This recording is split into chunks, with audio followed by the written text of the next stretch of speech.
On parle de cinéma tout de suite dans Exclusif avec Scream 3 qui est sorti donc il y a 10 jours et qui vient de dépasser déjà la barre des 1,5 million de spectateurs. Derrière cette trilogie, il y a un spécialiste du film d'horreur, son nom Wes Craven. On lui devait déjà la saga des Freddy dont il avait réalisé le premier et le dernier épisode. Alors ce que vous savez peut-être pas, c'est que Wes Craven, avant d'être réalisateur, il était prof en sciences humaines. Il a même été guitariste, mais sa vraie passion a toujours été les films d'horreur, les trucs vraiment horribles. Son premier film, il l'a réalisé il y a longtemps, c'était en 1972, et ça s'appelait La dernière maison sur la gauche. Et puis il a quand même enchaîné ensuite la réalisation de 17 films. On pourrait imaginer que Wes Craven est un doux dingue, mais lorsqu'on le rencontre, vous allez voir qu'on se retrouve face à un gentil quinquagénaire plein d'humour et doux comme un agneau. Bah ouais, c'est le paradoxe. Un reportage de Stéphane Pouplard. Bonjour, c'est Wes Craven sur Exclusif. Le personnage répugnant de Freddy Krueger, au visage brûlé et aux longs doigts acérés, a fait de Wes Craven le maître incontesté du suspense et de l'horreur.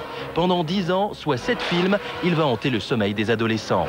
Wes Craven ne réalisera que 2 épisodes de cette série. Le premier, bien sûr, Les Griffes de la Nuit en 84, et le dernier, Freddy sort de la nuit. De quoi marquer à jamais les esprits. J'ai beaucoup d'anecdotes sur cette série. Je me souviens que le financement du premier Freddy est tombé à l'eau 2 semaines avant le tournage et que j'ai tout annulé. Je suis parti me saouler ce soir-là car j'avais l'impression d'avoir travaillé sur ce projet pendant 3 ans pour rien. Finalement, 3 semaines plus tard, tout allait mieux et on se remettait au boulot.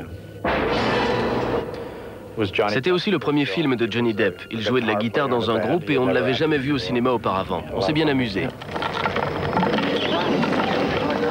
Porté par le succès de Freddy, Wes Craven poursuit son voyage jusqu'au bout de l'horreur. Cannibalisme, vaudou, mort-vivant, parents tortionnaires, enfants monstrueux et même vampires, il va tout essayer avec plus ou moins de réussite. Dans la vie, il y a beaucoup de choses effrayantes et vraiment déprimantes. Je pense que les films d'horreur nous permettent de la rendre plus supportable, dans la mesure où l'on peut tout contrôler au cinéma, même le chaos, alors que c'est impossible dans la vie. Hello.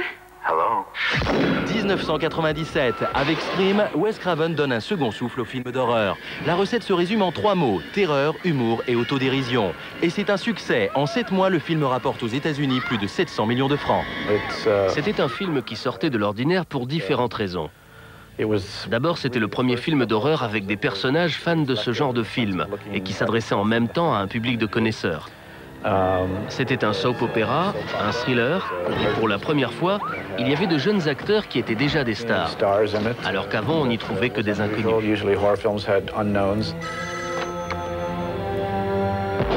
Un an plus tard, Wes Craven récidive. Il sort une suite et encore une fois le public est au rendez-vous.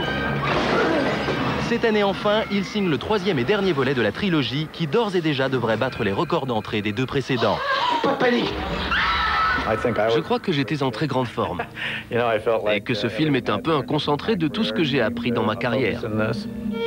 Cette année encore, Wes Craven a surpris son public dans un tout autre registre. Il a pris le risque de réaliser La musique de mon cœur, un film qui ne lui ressemble pas, sans cri ni hémoglobine. Je voulais juste faire quelque chose de différent. Et c'était intéressant de raconter une histoire sur des enfants, de travailler avec eux et de réaliser un film avec beaucoup de musique. C'était très amusant. Désormais, Wes Craven souhaite alterner les genres tout en avouant une préférence pour l'horreur. Son prochain film d'ailleurs en sera l'illustration. Il s'agit de l'adaptation de son premier roman, The Fountain Society. Ce sera un film d'action, un thriller sur le clonage, les transplantations de cerveau, et puis ce sera aussi une histoire d'amour. Est-ce qu'on peut en savoir plus? Non, vous n'avez qu'à acheter le livre. Voilà pour Wes Craven et Scream 3 qui est donc en ce moment à